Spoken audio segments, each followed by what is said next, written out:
सम्मानित साथियों, नमो बुद्धाय, जय भीम। अखिल भारतीय अनुसूचित जाति जनजाति कर्मचारी कल्याण एसोसिएशन आवाजका नई दिल्ली की बहुत बड़ी खबर लेकर हम उपस्थित हो चुके हैं। आवाजका की राष्ट्रीय महासचिव के पद की जिम्मेदारी किसे दी गई है, आज के इस संक्षिप्त वीडियो में हम आपको बताने जा रहे हैं। लेकिन उससे पहले बता दें, ऐसी शख्सियत को आवाजका की राष्ट्रीय महासचिव के रूप में मनोनीत किया गया है, सर्वसम्मत से मनोनीत किया गया है, जिन्होंने आवाजका के विभिन्न जनपद इकाइयों का गठन करने में अहम भूमिका निभाई है। साथ ही साथ उन्होंने आवाजका के जो अनुषांगिक संगठन BBS3, आईडासा, रमा में जो संस्थापक सदस्य के रूप में जानी जाती हैं, और साथ ही साथ वैचारिक सेंटर जो बाबा साहब की अधूरी इच्छा है, विभिन्न अवसरों पर 1938 से लेकर 1956 तक बाबा साहब ने अपनी इच्छा जताई थी कि बहुजनों का एक वैचारिक सेंटर होना चाहिए। ऐसी परिकल्पना को साकार रूप देने वाली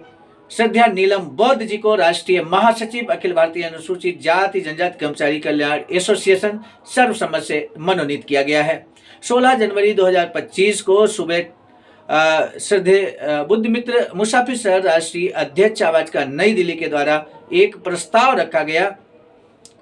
ये प्रस्ताव रखा गया कि क्यों ना राष्ट्रीय महासचिव के पद की जिम्मेदारी वर्तमान में जिस समय प्रस्ताव रखा गया उस समय राष्ट्रीय महासचिव कार्यकारी के रूप में कार्य कर रही श्रद्धा नीलम बौद्ध जी को राष्ट्रीय महासचिव पद की महत्वपूर्ण जिम्मेदारी देने का प्रस्ताव रखा गया आवाजका ऑफिशियल के मंच पर। आवाजका ऑफिशियल से जुड़े सभी सम्मानित पूरे देश के सम्मानित पदाधिकारियों ने और साथ ही साथ विभिन्न जनपद, ब्लॉक से लेकर प्रांत, सभी प्रांतों के पदाधिकारियों में अधिकांश पदाधिकारियों ने अपनी सहमति जताई है, और उसी सहमति के आधार पर ये निर्णय लिया गया आवाजका केंद्रीय नेतृत्व के द्वारा कि राष्ट्रीय महासचिव की पद की जिम्मेदारी श्रद्धा नीलम बौद्ध जी को दे दी जाए। और ऐसे में अब फुल फ्रेश में यूँ कहें कि राष्ट्रीय महासचिव पद की जिम्मेदारी आवाजका नई दिल्ली के रूप में परम आदरणीय श्रद्धा नीलम बौद्ध जी हैं।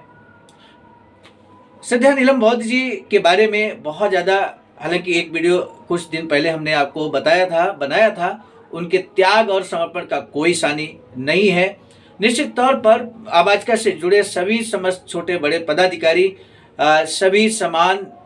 कार्यकर्ता हैं और कार्यकर्ता के रूप में लगातार कार्य कर रहे हैं, और आप सभी की बदौलत आवाजका निरंतर गति पकड़ रहा है,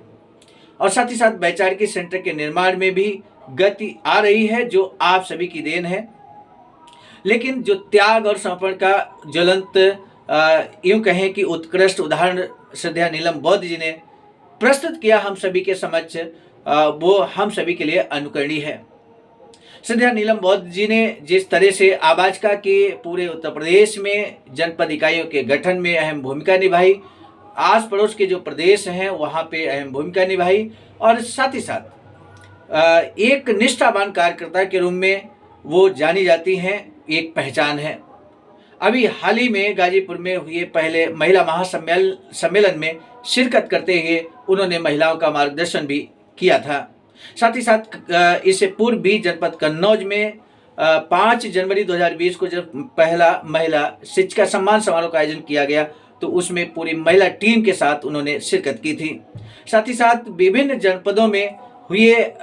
पूर्व में जो सेमिनार रहे हैं उन सभी सेमिनार में उनकी गरिमामयी उपस्थिति रही थी। उनकी निष्ठा पे किसी तरह का कोई सवाल नहीं है, और यही देखते हुए आवाजका के सम्मानित राष्ट्रीय, प्रांतीय और साथ ही साथ जनपदीय, ब्लॉक स्तरीय सभी सम्मानित पदाधिकारियों ने खुशी जाहिर की है, और अभी भी लगातार बधाइयाँ दी जा रही हैं, मंगल कामनाएं प्रेषित की जा रही हैं। सम्मानित साथियों, आप भी चाहते हैं कि राष्ट्रीय महासचिव पद की जो जिम्मेदारी श्रद्धा नीलम बौद्ध जी को दी गई है वो निश्चित तौर पर इसके लिए सुयोग्य हैं। ऐसे में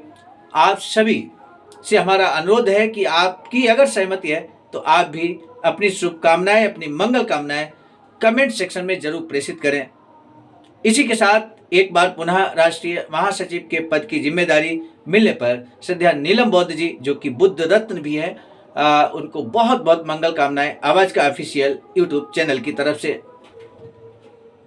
अब दीजिए इजाजत, आप सभी को सादर नमो बुद्धाय, जय भीम।